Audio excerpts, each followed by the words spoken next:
The Video Tale of Peter Rabbit. Written and illustrated by Beatrix Potter. Narrated by Jamie. Copyright 2012, Jamie. This video has been viewed and approved by Professor Brown. I now present to you the video tale of Peter Rabbit.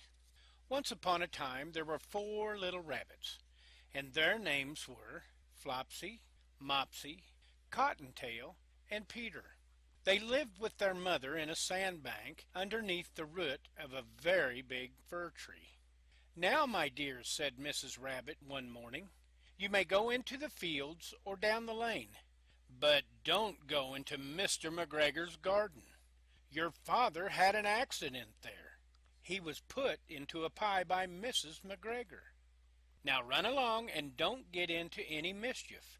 I'm going out." Then old Mrs. Rabbit took a basket and her umbrella and went through the wood to the baker's. She bought a loaf of brown bread and 5 currant buns. Flopsy, Mopsy, and Cottontail, who were good little bunnies, went down the lane to gather blackberries. But Peter, who was very, very naughty, ran straight away to Mr. McGregor's garden and squeezed under the gate. First he ate some lettuces and some French beans. Then he ate some radishes. And then, feeling rather sick, he went to look for some parsley. But round the end of the cucumber frame, who should he meet but Mr. McGregor? Mr. McGregor was on his hands and knees planting out young cabbages. But he jumped up and ran after Peter, waving a rake and calling out, "Stop, thief!" Peter was most dreadfully frightened. He rushed all over the garden, for he had forgotten the way back to the gate. He lost one of his shoes among the cabbages, and the other shoe amongst the potatoes.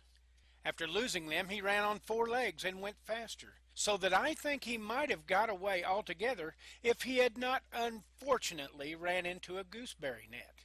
And he got caught by the large buttons on his jacket. It was a blue jacket with brass buttons, quite new. Peter gave himself up for lost and shed big tears. But his sobs were overheard by some friendly sparrows who flew to him in great excitement and implored him to exert himself. Mr. McGregor came up with a sieve which he intended to pop upon the top of Peter. But Peter wiggled out just in time, leaving his jacket behind him. And he rushed into a tool shed and jumped into a can. It would have been a wonderful thing to hide in if it had not been full of water. Mr. McGregor was quite sure that Peter was somewhere in the tool shed, perhaps hidden underneath a flower pot. He began to turn them over carefully, looking under each. Presently Peter sneezed. "Kerchoo!" Mr. McGregor was after him in no time, and he tried to put his foot upon Peter, who jumped out a window, upsetting 3 plants. The window was too small for Mr. McGregor, and he was tired of running after Peter. He went back to his work. Peter sat down to rest. He was out of breath and trembling with fright, and he had not the least idea which way to go. Also, he was very damp with sitting in that can. After a time he began to wander about, going lippity, lippity, not very fast, and looking all around. He found a door in a wall, but it was locked, and there was no room for a fat little rabbit to squeeze underneath. An old mouse was running in and out over the stone doorway, carrying peas and beans to her family in the wood. Peter asked her the way to the gate, but she had such a large pea in her mouth that she could not answer. She only shook her head at him. Peter began to cry. Then he tried to find his way straight across the garden, but he came more and more puzzled. Presently he came to a pond where Mr. McGregor filled his water cans. A white cat was staring at some goldfish. She sat very, very still, but now and then the tip of her tail twitched as if it were alive. Peter thought it best to go away without speaking to her. He had heard about cats from his cousin, little Benjamin Bunny. He went back towards the tool shed, but suddenly, quite close to him, he heard the noise of a hoe. Scritch, scratch, scratch, scritch. Peter scuttered underneath the bushes. But presently, as nothing happened, he came out and climbed upon a wheelbarrow and peeped over. The first thing he saw was Mr. McGregor hoeing onions. His back was turned towards Peter, and beyond him was the gate. Peter got down very quietly off the wheelbarrow and started running as fast as he could go along a straight walk behind some blackberry bushes.